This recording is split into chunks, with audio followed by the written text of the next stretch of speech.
Okay. Good afternoon. Welcome to Benjamin E. May's GoTeam meeting, where we will follow the agenda as it has been emailed to you and publicly noted. I would like to remind everyone that this is a meeting of the GoTeam. Only members of the team may participate in the discussion. Any members of the public present are here to quietly observe. For members of the GoTeam, please identify yourself when you speak. I am pleased to call this meeting of the Benjamin Elijah Mays GoTeam meeting to order at 5:02 p.m. Our first order of business is to call the roll. The secretary will now take the roll.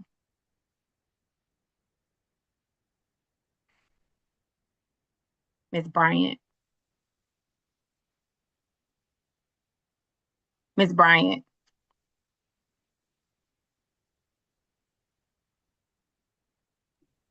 Ms. Jenkins, I believe she said something about her mic was not working in the chat. Okay. All right. I'll take it. Fine. Thank you. All right. One moment. Pull up our roster.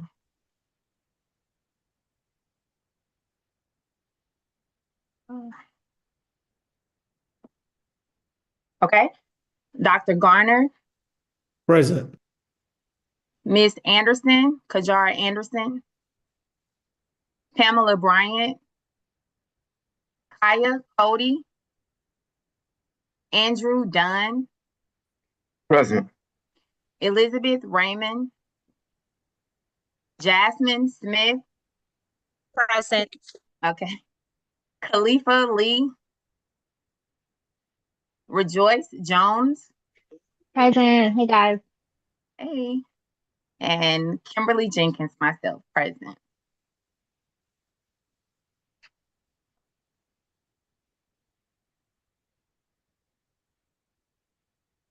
Okay. Our first order of business is to approve the agenda. This was provided to you and copies are here. Are there any changes to the agenda? May I have a motion to approve the agenda?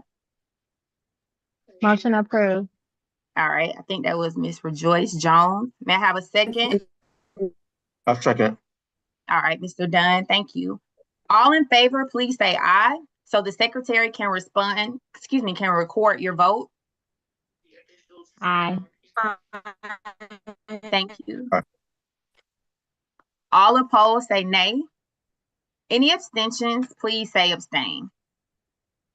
We will review and approve the meeting minutes from our last meeting. The minutes have been provided to you. Are there any corrections? Okay. May I have a motion to approve the previous minutes meetings?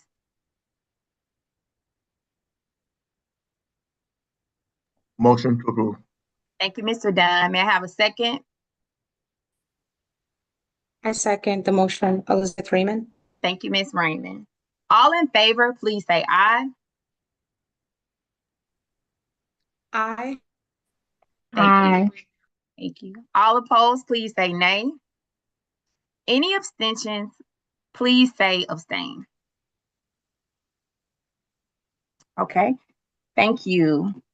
We will now move into our discussion items on our agenda. Dr. Garner. All right, thank you so very much. And again, thank you everyone for attending our meeting this evening. As you know, all of our staff and our GoTeam members, we really were discussing this whole notion of creating a distraction-free learning environment for our students. Our students are progressing well, but we know that they could do a whole lot better.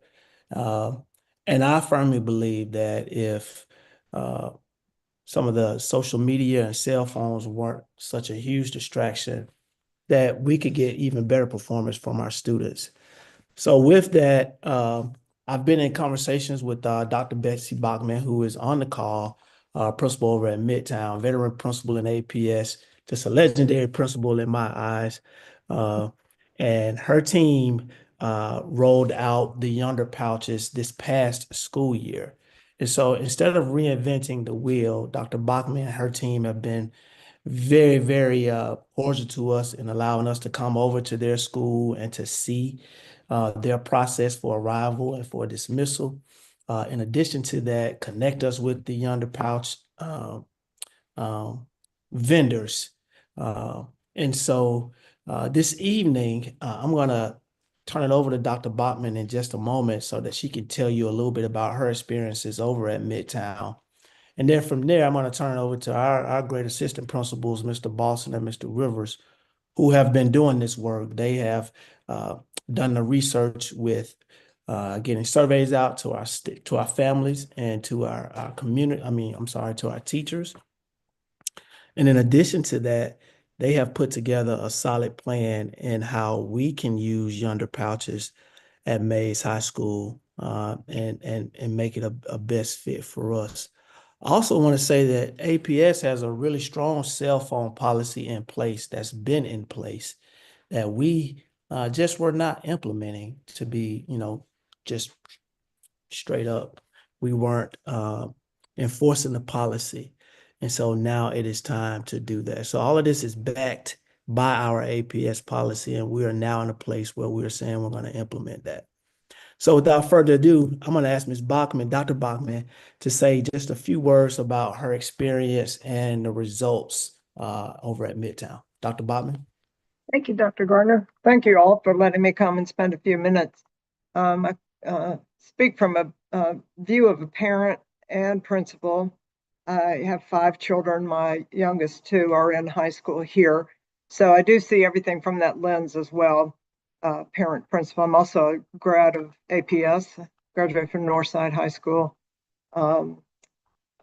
back a while ago. But so I just got a lot of credibility, I hope, with APS. So we did this, we started this because we've been through all kinds of trying to limit cell phone, personal electronic devices. And for a number of reasons, the distraction factor, the amount of time that teachers were spending on policing phones, AirPods, smartwatches, the use of personal laptops were really causing a lot of problems. A big morale problem with our teachers. And so we tried everything, but we decided to do this, to go with Yonder Pouches as a way to kind of control the environment. And so this year we gave Yonder Pouches to every student. And the students keep it in their pouch during the day. They cannot take it out at all during the day. And that has worked well. At the end of the day, it takes less than 7 minutes to unlock 1,700 pouches. So I don't want you to worry about that. It's a very easy process. The students adapt to it very, very well.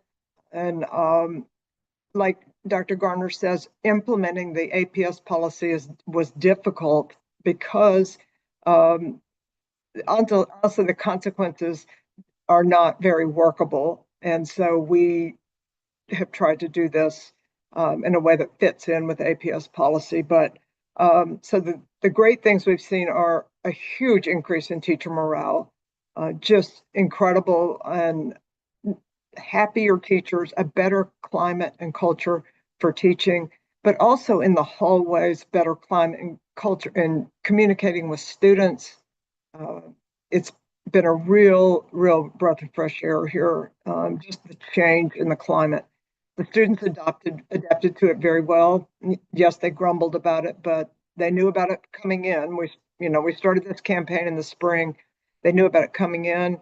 You can imagine the Bachman children were not happy about it, but they adapted as well. They used their Yonder Pouches.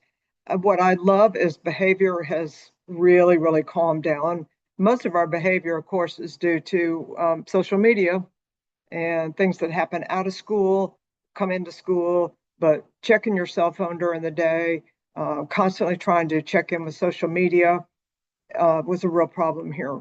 And so then that would cause fights, then it would cause filming of fights, and then more social media, things like that. So that's been a great that students are not filming things during the day, even just things they shouldn't be filming, or that's been a really good plus. But not having the social media impact our discipline is just way, way down as far as physical or even verbal altercations, way, way down. And the interactions with students and teachers is better. One thing teachers noticed right away was how in the classroom students were interacting with each other in a very, very healthy way, instructionally wise, because they're not on their cell phone when they come in. They're not.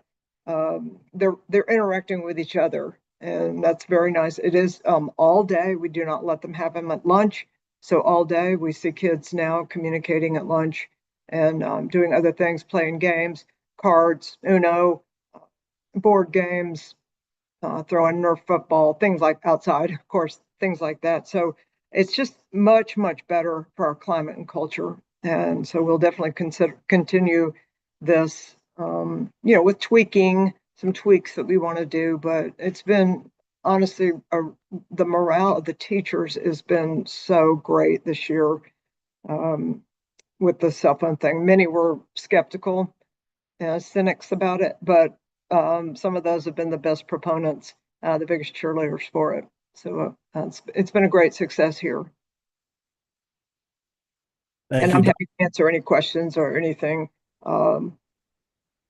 I'm happy. I'll stay on the whole time just to listen, but any questions, happy to answer. Any questions for Dr. Bachman at this time? Okay. All right. Maybe some questions will come up sooner. I mean, a little bit later.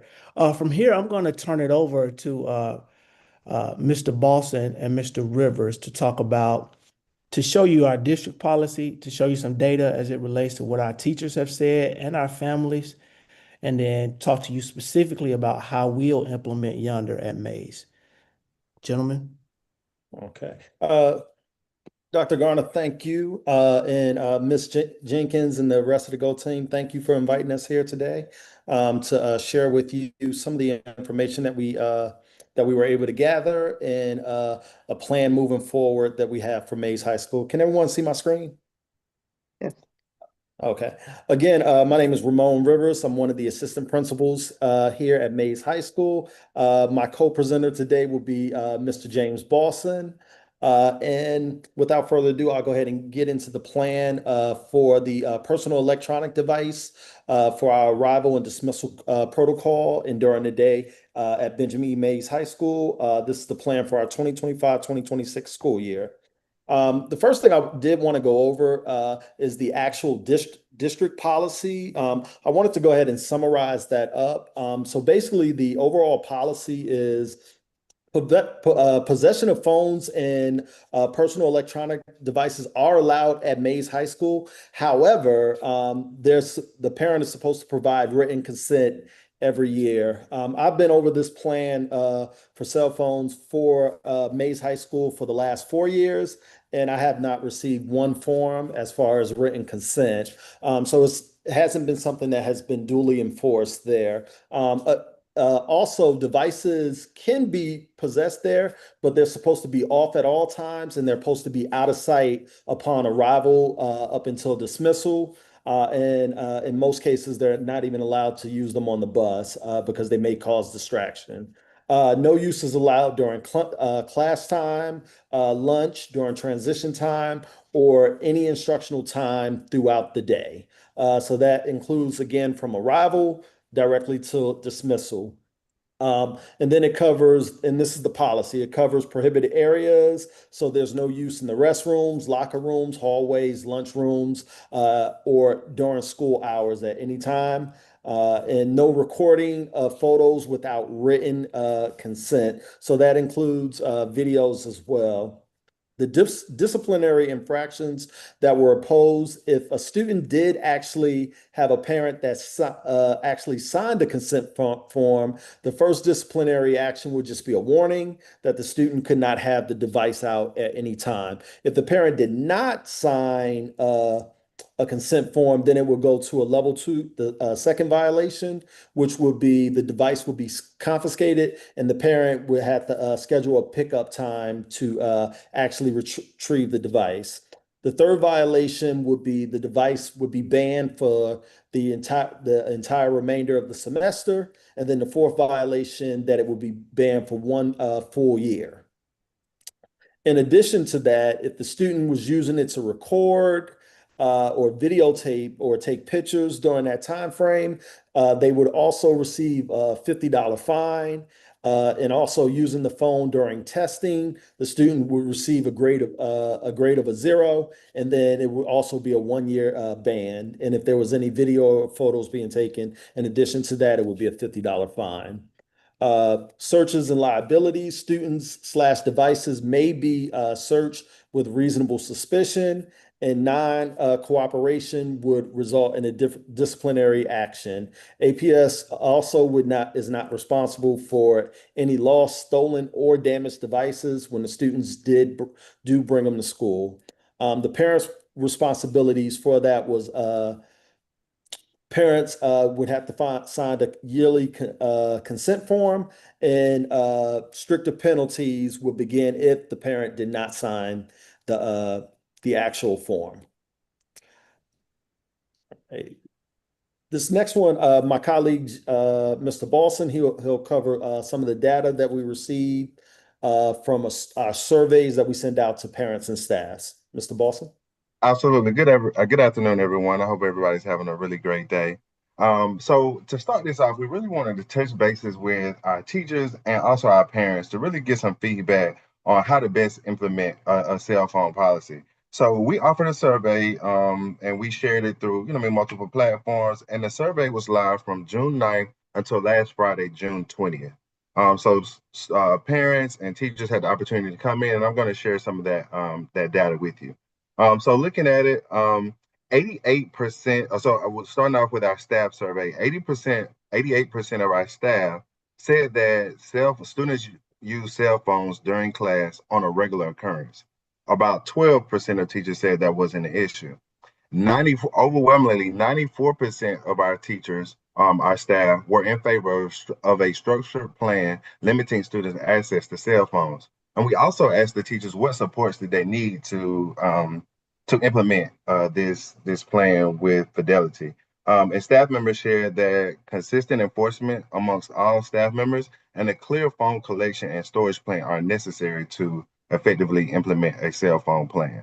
So that was some of the feedback that we got from our staff that, looking at it, there are some regular occurrences, and that also, they are in favor of it. So next we want to look to our parent cell phone survey. So we had a number of parents that participated in the survey. It was good to see the number of parents that kind of came out and voiced their opinion. When we asked the first question to our parents, they did share that 52% of our parents understand that students are using their cell phones during class time, and 48% said it doesn't happen on a regular occurrence.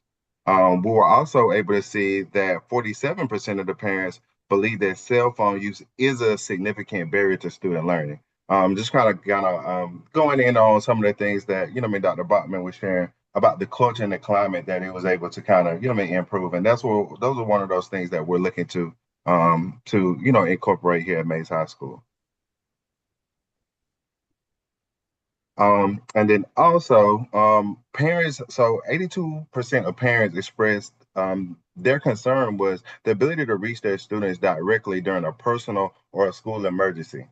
So they were saying like with, the different climate going on in the world, if there was a situation where they needed to contact their student directly, they wanted to have that opportunity. And I think what we were able to kind of do is to hear them out, and in the plan that we kind of implemented, being able to create a structured plan for being able to contact, your students, but also being able to have some flexibility in students having the opportunity to open their devices in cases of emergencies.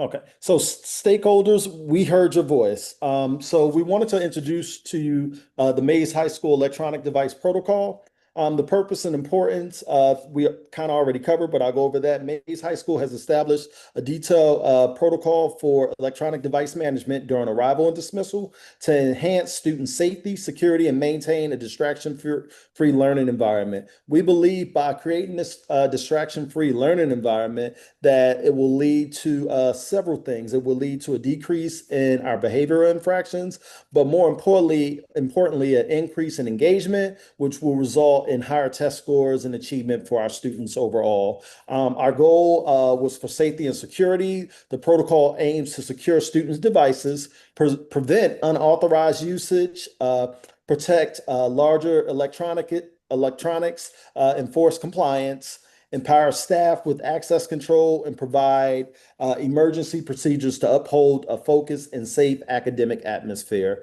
What we did here, so we read through all of the comments, we viewed all of the data, and we were able to come up with this protocol or plan.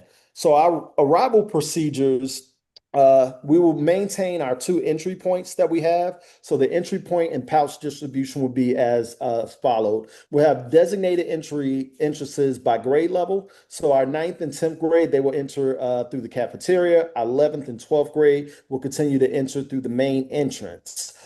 There, we will have a Yonder pouch distribution point where we will actually, the Yonder pouch cards will be positioned at each designated entrance and staff to assist students in securely storing their personal electronic devices within the pouch upon arrival. So the pouches, the students should be able to fit a cell phone and maybe some AirPods or small electronic devices in there. Students will retrieve a Yonder pouch, place all electronic devices inside, have staff verify the pouch is locked, then proceed through the security screening, including bag checks and metal detector scans. Larger devices may be voluntarily surrendered for secure storage. So what that means, if a student comes in with an iPad, or if they have some Beats headphones or AirPod Maxes, they would need to go ahead and surrender those items. And those will be, they'll be able to retrieve those at the end of the day upon dismissal. All right, device storage and security screenings. So at this point, I do want to point out what I do have on screen is the actual Yonder devices, as well as our locking and unlocking mechanisms as well. So students will secure device storage with Yonder pouches. Students must place all cell phones and small electronic devices inside the pouch. The staff will verify that the pouch is locked and that their item is secured in that pouch. The student will maintain possession of that Yonder pouch throughout the day. So at no point will the staff member have possession of the student pouch. The only thing that the staff member is doing is ensuring that the pouch is locked during the day. Comprehensive book bag inspection. Again, the students will move through the security point where we will actually have to do a search just to ensure that there's no items or contraband that is being sneaked into the school at that time.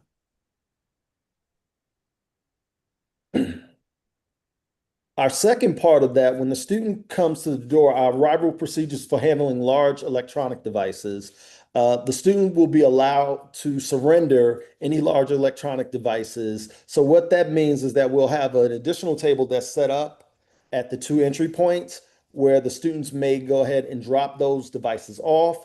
They'll go ahead and fill out a short, quick form so that we can go ahead and label those devices, and then we'll place those and safely secure those. Additionally, at the same time, we'll log that into our database to ensure that we do have possession of that. The security storage policy, all surrendered electronic devices are securely stored by school staff throughout the day and returned to students at the end of the day, ensuring device safety and compliance with school electronic use policies. So this way we will be in compliance with our district policy as well as the new school protocol that we created. All right. Oh, I'm go sorry, ahead. go Sorry. Go ahead. No, Go go ahead. ahead. Dismissal. I apologize. Okay. Arrival procedures, non-compliance consequences. Device confiscation policy. Students who do not place their devices in a Yonder pouch or surrender them voluntarily upon arrival will have their devices confiscated immediately by staff to maintain a distraction-free environment. Parents and guardians retrieval process, if a device is confiscated, must be picked up by an authorized parent or guardian after scheduling a pickup with school administration, ensuring parental involvement and accountability.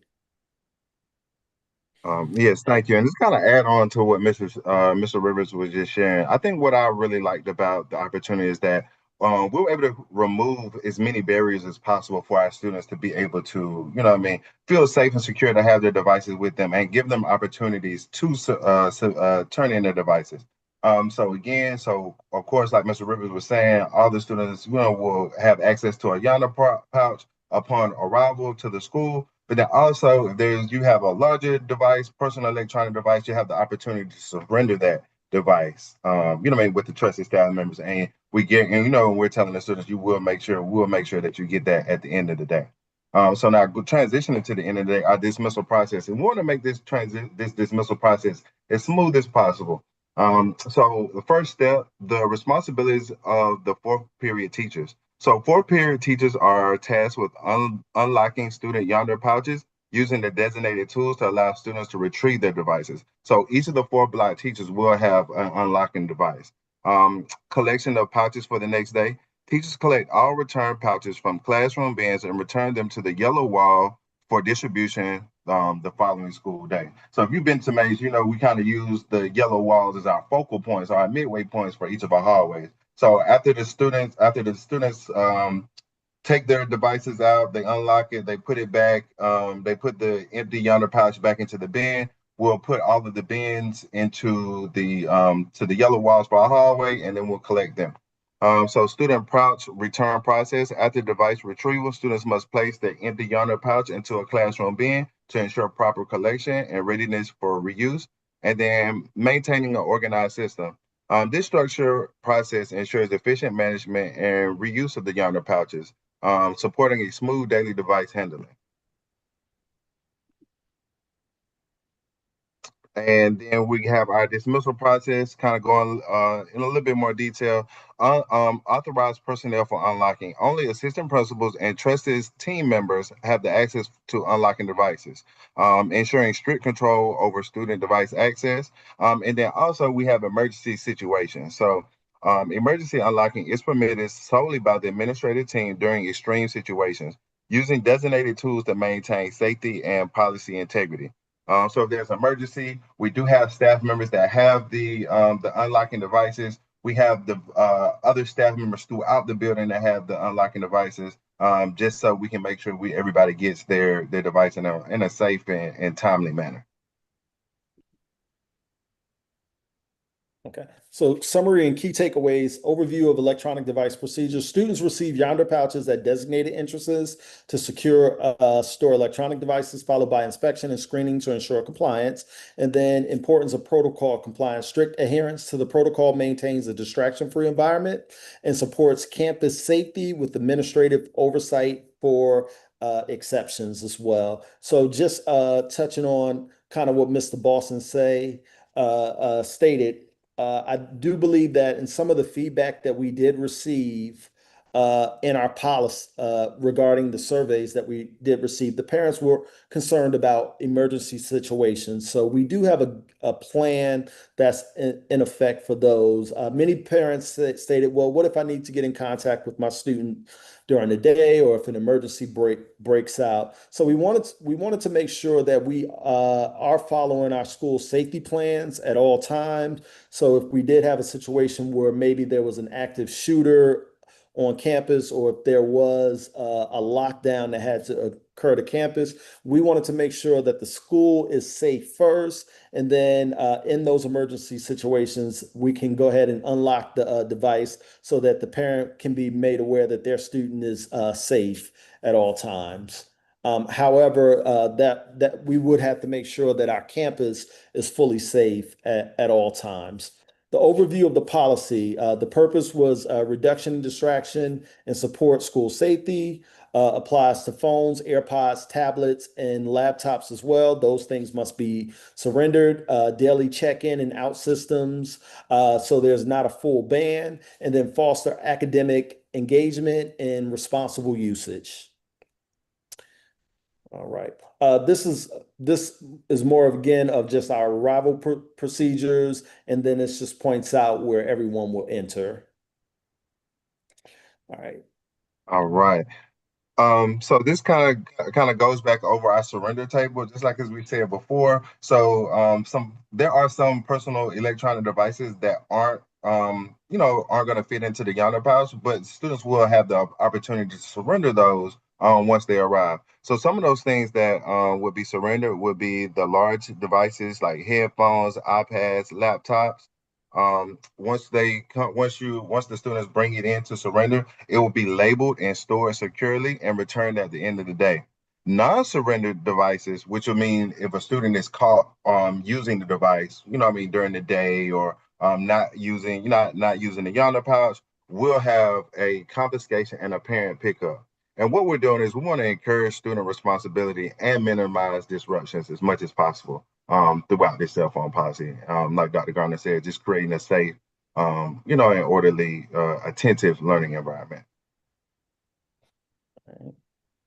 All right, so our dismissal procedures once again. So the 4 period teachers, those 4 block teachers, will have devices to unlock those pouches. Students retrieve devices and return the empty pouches into the bin. So they'll be in the classroom for the teachers. The teachers will then collect those from the yellow wall and then prepare them for distribution the next day.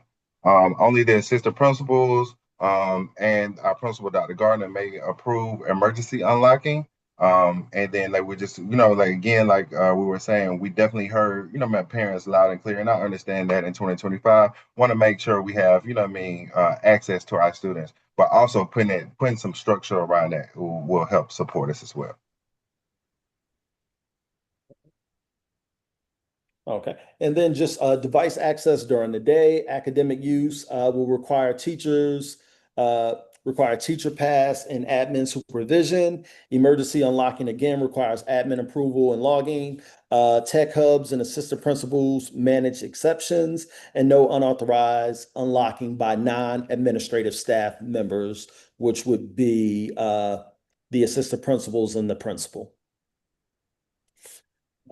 As far as non-compliance to the protocol, based on our protocol, the first offense would be a verbal warning plus a parent contact. The second offense would be device confiscation, and parents will only be able to retrieve those devices. The third offense would be 1 day in school suspension, and then chronic issues, contracts, or loss of device privileges for the remainder of the school year. So when we're implementing this new policy, we are expecting, a transition period, for everyone. So we're looking at some of these anticipated infractions and mitigation. So we are expecting an increase in insubordination referrals initially as students become, aware and adjusted to this whole process. But we have, identified opportunities to train staff on enforcement and response protocols. We also have discussed PBIS incentives for consistent compliance. And FYI, we haven't rolled that out, but I'm really excited about some of those ideas that we've been rolling around. And then also 4, student messaging through SGA, our Student Government Association, and advisory sessions. All right. Our communication strategy. June stakeholder surveys were already launched. July, we're actually a little ahead of the schedule. So GoTeam review and staff training. July and August, we want to have a parent town halls and address frequently asked questions, rollout. And then we also are trying to we want to get our student buy-in as well. So with our SGA, the plan is for them to create a video advertising and promoting this new initiative so that we can get all stakeholders involved. And then multiple or multi-platform communication, email, remind, advisory, any way that we can go ahead and get this message out to our stakeholders. So highlighting some of our frequently asked questions, contacting students. So we're asking that, our parents call the main office for message delivery. And just also with that, just encouraging our parents to, make sure they communicate with the school, update any if any campus contacts if needed. That's so we, make sure we all have clear communication all around. Looking at medical emergencies, the administrative team can unlock the pouch as needed. If there's a forgotten pouch or a lost pouch, we can replace that. And again, if the student doesn't have the pouch or have a device that doesn't fit inside the pouch, they do have the opportunity to surrender that to a trusted adult, and they will get that device back at the end of the day without any type of consequence or behavior infraction. All right. So of course, there is a fee for any lost or damaged pouches. It's a $25 to $32 fee, and that will be paid via school cash online. Okay.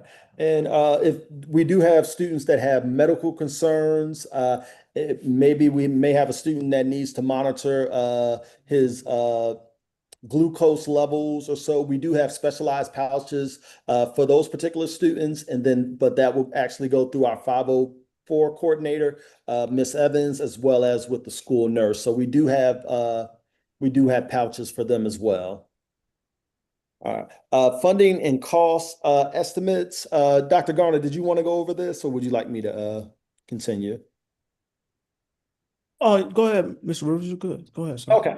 All right. So our funding and cost estimates, the school is we are projecting an enrollment somewhere close to, I believe, the mid 1300s, close to 1400. Generally, we want to have additional pouches online. So we are looking to order 1500 pouches.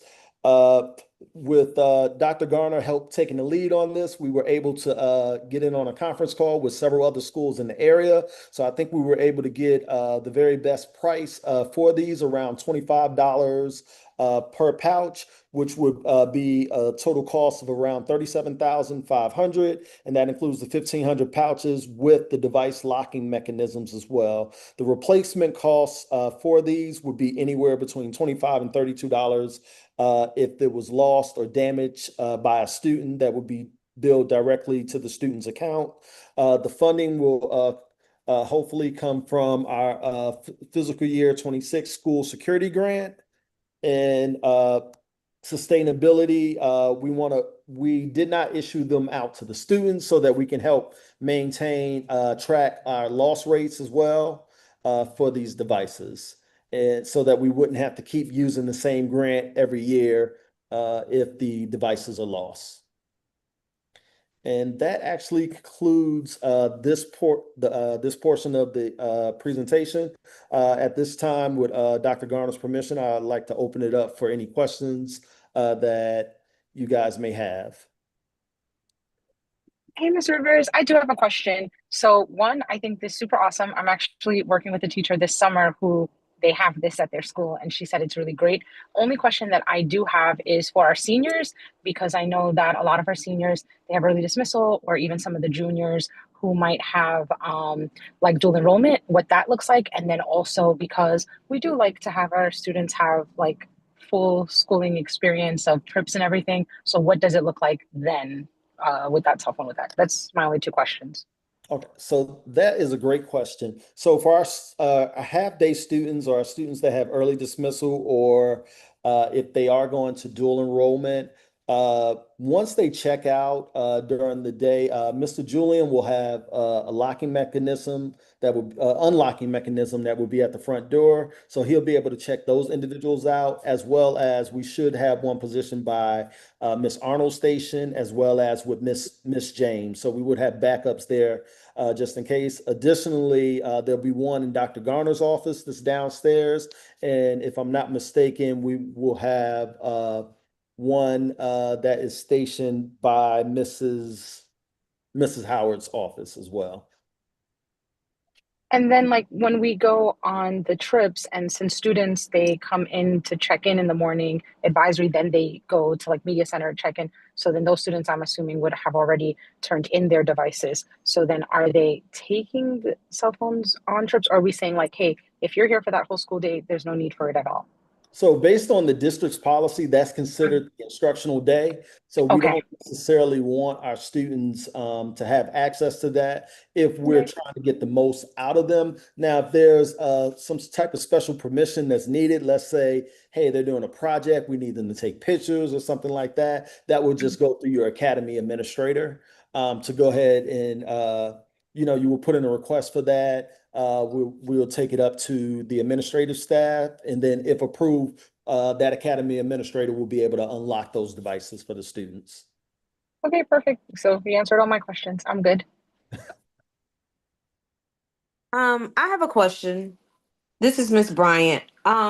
So for fourth period, when there is a substitute in the class, is the unlocking device going to be in the classroom or is the unlocking device going to be in the teacher's possession? And will the substitute have access to the unlocking device? Or how will that work?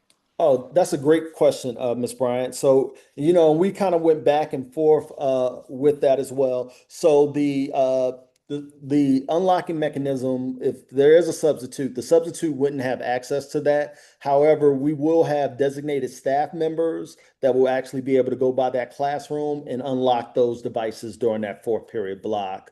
Generally, we have our hall monitors that are available, as well as our behavior specialists that are positioned on the hallways at all times. Okay.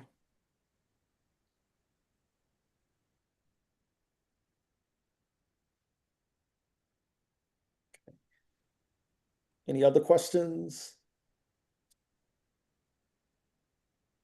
Well, I guess it's one more question. Ms. Rivers, I know since I was on your academy, we kind of like did a really great job with this too. Tying into lunch, you know how I heard like Dr. Bachman say, oh, the kids were playing like cards or board games. Would we have something like that available for the kids, maybe like in a basket in the back of the cafeteria, just because, they might feel, oh my gosh, my phone, I have nothing to do during lunch. Just a thought. I think some of the things that we could do, and that's going to be part of our PBIS initiative as well. I know in 11th grade lunch, and I think Mr. Boston did some things in his 10th grade lunch as well, where we have to just get creative and get our students engaged in things. One of the things that I was able to do on Fridays, allow my students to go outside and get some sunshine, and they like to communicate in there. So, I think we'll have a trade-off with less TikToks being created in the back of the cafeteria, but more social interaction there. And I think that's going to lead to, and I know Miss Jenkins, the majority of her situations had to deal with a lot of social media issues that were going on. But I think it'll open up lines for communication for our students to be able to talk more. And then it may involve us being more proactive about resolutions and settling disputes through verbal communication and just taking the whole social media aspect out of that because if we leave social media posts up to interpretation, it leads to bigger issues. But great question.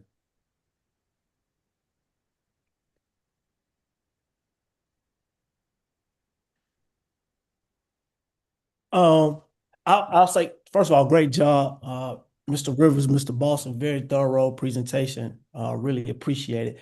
I know some questions were coming up in the live stream. I think we addressed most of those, but to all of the parents that can hear me on live stream, I want you to know that this isn't a punishment or this isn't something that's looked, hopefully that you're not looking at this as something that's negative happening to our students.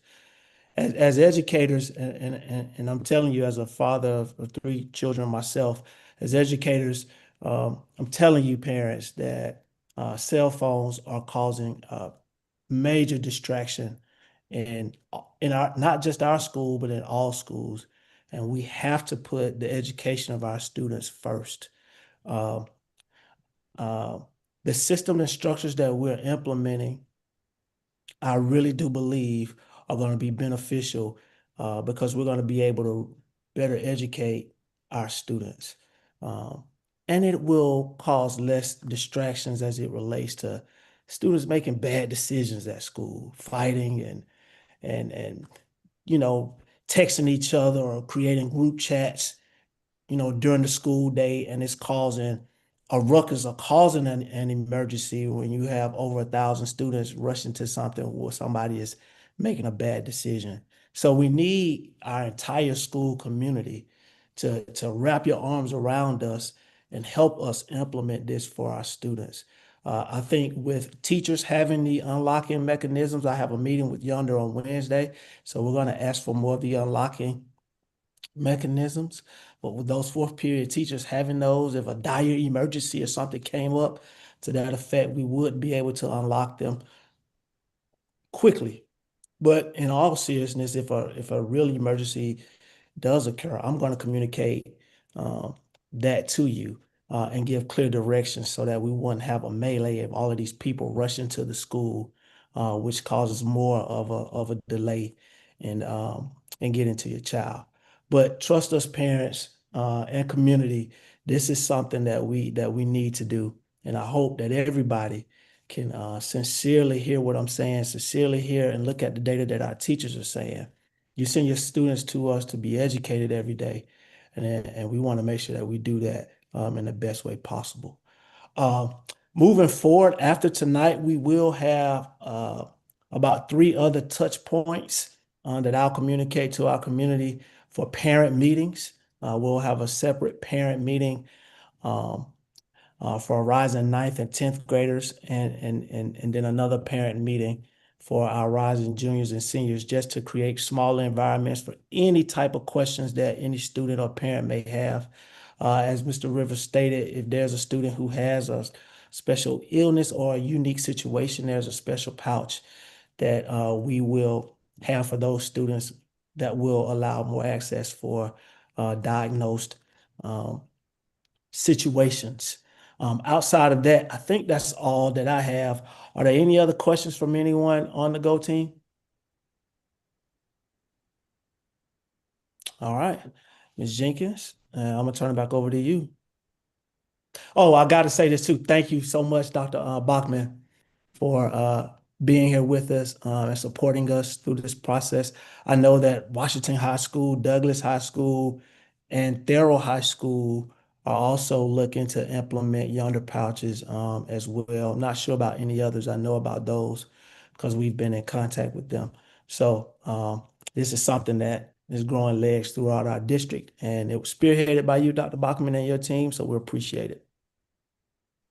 We did do, Dr. Gardner, we did incentive rewards twice a semester. And that was really nice for kids that didn't have any infractions. And it was a huge, huge, huge amount. And they really liked it.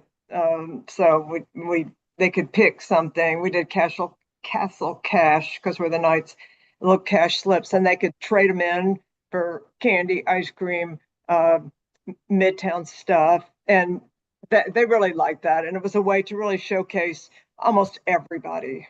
And it was a great incentive to keep going. So I'm sure I know you're going to work that in, but that was a fun thing too. It was a lot of fun.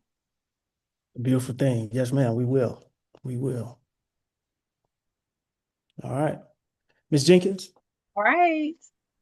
Dr. Garner, were those your information items as well? It was. Yeah. Okay. All right. I do want to thank Dr. Bachman. Thank you, Mr. Rivers. Thank you, Mr. Boston. That was an excellent rollout of the presentation. So thank you so much. Thank you for the community input too, for joining us and providing your input with your questions. If there are there any more announcements from anybody? Okay. No. All right. So we have reached the end of our meeting today. May I have a motion to adjourn this meeting? Motion to Elizabeth Raymond, adjourn. motion to adjourn. I think that I'll was second okay. it. Rejoice Jones. I'll Okay, second we'll it. go Ms. Raymond for first. All right. All in favor, please say aye or raise your hand. Aye. Aye. Thank you. All opposed, please say nay. Any abstentions, please raise your hand. Okay, thank you so much. This meeting has officially been adjourned at 5:51. Thank you so much. Have a Thank you, great summer, everybody. guys. Bye. Take care. Happy Yeah. summer. Bye. Thanks, everyone. Are you still streaming? Nope, my video's not working.